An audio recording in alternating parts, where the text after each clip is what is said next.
अगर आपका बच्चा पढ़ाई में कमज़ोर है, याद नहीं रहता उसको, तो आप मेरे कहने से 2 उपाय कर लीजिए।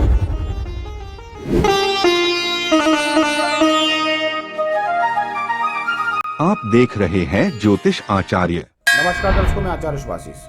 अनेकों प्रश्न ऐसे आते हैं हमारे सोशल मीडिया के माध्यम से, जिनका आंसर देने में हमें वीडियो अलग से बनानी पड़ती है। लेकिन छोटी सी वीडियो के माध्यम से मैं आपको बता देना चाहता हूँ कि एक प्रश्न, जैसे अगर आपका कोई बच्चा पढ़ता नहीं है और पढ़ता है, स्टडी अच्छी करता है, मेहनत भी वो अच्छी करता है वो, और फिर भी उसके अंक जो हैं कम आते हैं।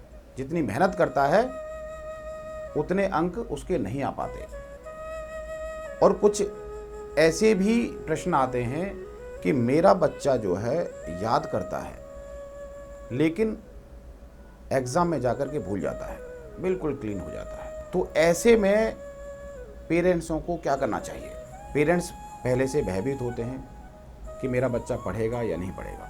वैसे तो कुंडली सब कुछ बता देती है। अगर पंचम भाव उसका पीड़ित है तो कहीं ना कहीं उसको पढ़ाई में समस्याओं का सामना करना पड़ता है। अगर उस पर स्टडी के टाइम, पढ़ाई के टाइम, जैसे आपका बच्चा 9वीं में है, 10वीं में है, 11वीं में है, उस समय राहु की दशा आ गई और राहु के साथ बृहस्पति बैठे हों, तो ऐसा समझ लीजिए कि राहु ने बृहस्पति को, ज्ञान को ग्रहण लगा दिया।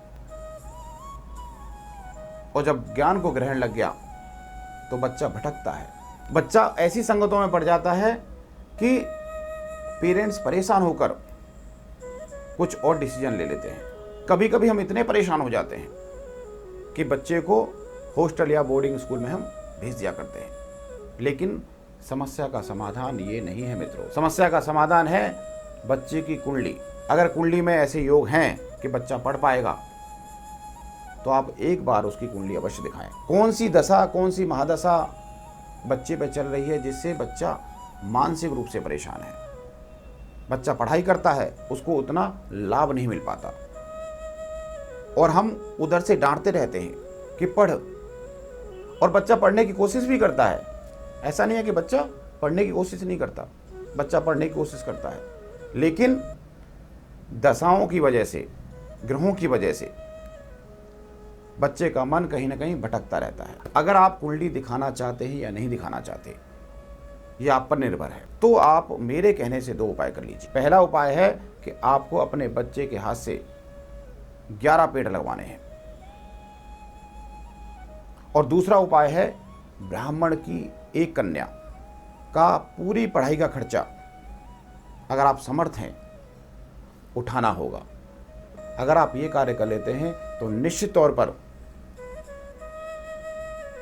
आपके बच्चे की पढ़ाई को कोई नहीं रोक सकता। इन 2 उपायों को करने से आप देखिएगा कि वाकई में ही आपके बच्चे में बदलाव आ गया है। लेकिन आपको श्रद्धापूर्वक ये उपाय करने हैं। आज के लिए इतना ही। फिर किसी नए विषय के साथ उपस्थित रहूंगा। जय श्री राम, जय श्री राम।